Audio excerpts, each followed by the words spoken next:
سعودی عرب میں اب تک 10,000 افراد کو کورونا ویکسین دی جا چکی ہے۔ السلام علیکم، ٹائمز آف پاکستان کے ساتھ میں ہوں شاہنہ شمس الحق۔ سعودی عرب میں عالمی وبا کووڈ-19 کے مریضوں کو ویکسین لگانے کا عمل جاری ہے۔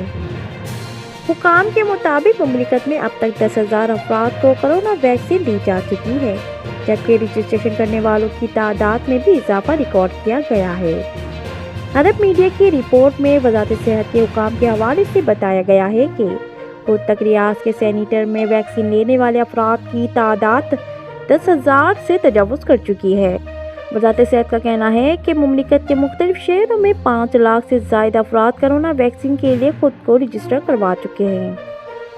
23 دسمبر کی شب جاری ہونے والے اعداد و شمار کے مطابق وزارت صحت کی ایپ صحتی پر رجسٹر ہونے والوں کی مجموعی تعداد 5,178,000 تھی، جس میں روزانہ کی بنیاد پر اضافہ ہو رہا ہے۔ ٹائمز آف پاکستان میں فی الوقت اتنا ہی۔ مزید جاننے کے لیے ہمارا یوٹیوب چینل سبسکرائب کیجیے اور فیس بک پیج کو لائک کریں۔